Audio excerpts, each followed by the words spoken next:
Gracias, compañeros y compañeras. Hay una frase muy ingeniosa de Mario Benedetti que dice: cuando sabíamos todas las respuestas, nos cambiaron todas las preguntas. Bueno, pues lo que nos ocurre a nosotros es justo al revés. A nosotros las preguntas son las mismas ahora que las que se hacía hace 125 años Manuel Sobrino y los compañeros que entonces inauguraron lo que es la Agrupación Socialista de Gijón. ¿Por qué la injusticia? ¿Por qué la desigualdad? ¿Por qué la explotación? ¿La dominación? Y se interrogaban así solo 12 años después. Digo solo 12 años porque entonces el tiempo caminaba más lento. 12 años después de que 25 hombres, porque es verdad, eran solo hombres, 25 hombres, eran 16 tipógrafos, 3 médicos, 2 joyeros, un doctor en ciencias, un estudiante, un marmolista y un zapatero, para luchar contra la injusticia, fundaron un partido al que llamaron Partido Socialista Obrero Español. Y a su frente, Pablo Iglesias Posse, que no era un intelectual, él era un obrero de la aristocracia obrera, porque los tipógrafos estaban en contacto con la literatura, con la escritura, pero un obrero, no era un intelectual ni un teórico de alcance, y tampoco fue un hombre de gobierno, porque no pudo serlo. Y sus respuestas, las respuestas que daba, una de ellas, su utopía de una sociedad de trabajadores libres, iguales, pacíficos, honrados, inteligentes, fraternos, propietarios de los medios de producción, se quedó hace mucho tiempo varada, como esas barcas recostadas en la arena que ya no esperan la llegada de la marea. Y su ideal de una sociedad sin clases se esfumó con todos aquellos grandes relatos portadores de esperanza colectiva. Su confianza, o mejor, su fe en el progreso, en un progreso armónico, social, político, económico, no hace tanto que se esfumó al chocar con los escollos de la era de la incertidumbre en que vivimos, en la que no hay frontera más hermética que el día de mañana. Por tanto, esas respuestas quedaron viejas, obsoletas e inútiles. Entonces, ¿qué nos dejó? Pues nos dejó un legado que nació de las entrañas populares, un patrimonio hecho de tradición, de una historia, unos sacrificios, unas lealtades que están en la memoria colectiva y que fueron protegidos desde el principio por hombres y mujeres que hicieron una toma de conciencia colectiva. Y nos dejó un partido de militantes con un sentimiento profundo de su dignidad como clase ejemplar y de cuadros conscientes de su responsabilidad como dirigentes de una organización decisiva para el cambio social. Nos dejó eso y nos dejó un modo austero, un estilo de vida y además también una extraordinaria capacidad para captar a intelectuales, poetas, pensadores, entre los mejores de la sociedad. Y ese patrimonio, que era más que una idea política, es una forma de ver el mundo, de respirarlo, de entender la vida y la sociedad, ese patrimonio era tan sólido que sobrevivió a aquel desierto implacable, desierto político implacable y calcinador de los 40 años de dictadura. Era tan fuerte, era tan correoso que ni el tiempo ni el olvido, que son los grandes auxiliares de la reacción, pudieron desterrarlo de la memoria de la gente en aquella España dolorida. Y tenía raíces tan profundas que desde la hora desesperada de la derrota, debilitado, dividido, abandonado de todos, disperso por el mundo, el Partido Socialista, formado por muy pocos, siguió siendo la esperanza de muchos. Y justo por eso, cuando el instinto de libertad pública y privada que había sobrevivido en los sótanos o en las conversaciones calladas o privadas, en voz baja, con los amigos, salió a la luz, este fue el partido que consiguió encontrar respuestas, las nuevas respuestas que entonces se necesitaban. Sí, no eran ya utopías, porque a la realidad descarnada de la derecha no podíamos oponer una utopía, sino una realidad mejor. Y por eso encontramos respuestas para ayudar a construir una democracia, esa democracia en la que creció mi hija y muchos de vosotros, que es imperfecta, mucho más imperfecta que aquellas utopías, aquellos paraísos utópicos que soñábamos en los grandes relatos de nuestra juventud.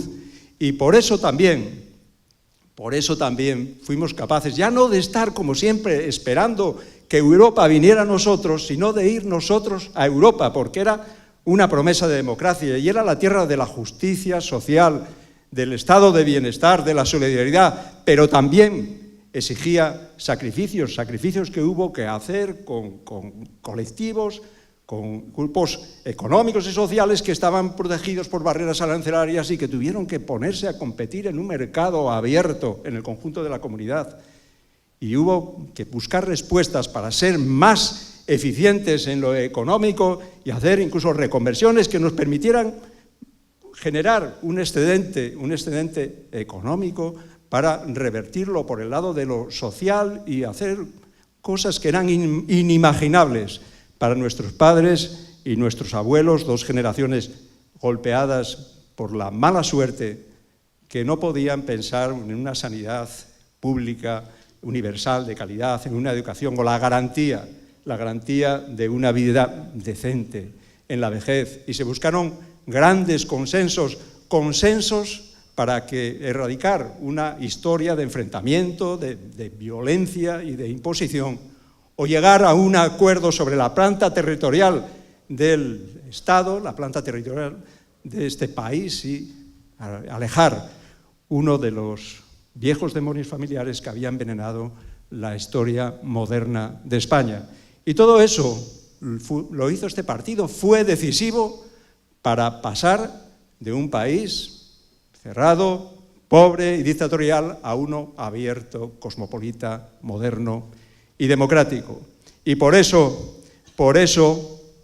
la transición y lo que vino después en la historia de España no fue la más, o no es la más triste de todas las historias, como dicen los bellos versos mentirosos de Gil de Viedma, porque no acabó mal, porque acabó bien. Lo que pasa es que la historia nunca acaba, y han pasado casi otros 40 años y han pasado cosas, han pasado muchas cosas. Hemos visto derrumbarse estructuras sociopolíticas que considerábamos imbatibles, y con ellas aquel socialismo que se llamaba a sí mismo real. Y hemos visto también cómo algunos decían que se había acabado la historia, que era la historia de las ideas políticas, que quedaba una sola, esa idea neoliberal, y hemos visto poderes económicos y financieros que flotan en un espacio de flujos aterritorial, despolitizado, en auténtica libertad, y también hemos visto una crisis, la más dura desde el año 29, y aquella tuvo consecuencias trágicas. Esta ha tenido consecuencias muy duras, y lo podemos ver aquí en España. Fijaos, ahora mismo, y desde entonces, nosotros somos más pesimistas. Somos más pesimistas porque España colapsó moralmente cuando pasó del delirio de sentirnos la séptima potencia económica mundial a convertirnos en el país con más paro juvenil del conjunto de la OCDE.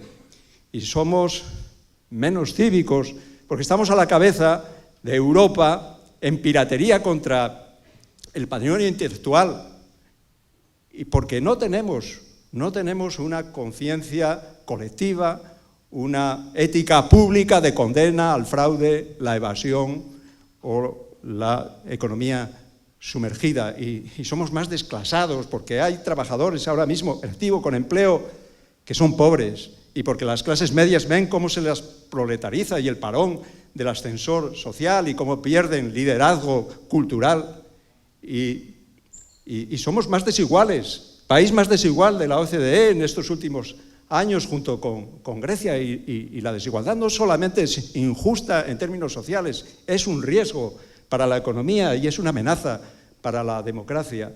Y somos menos eficientes porque nuestro aparato productivo es débil en componente tecnológico y no genera la suficiente productividad.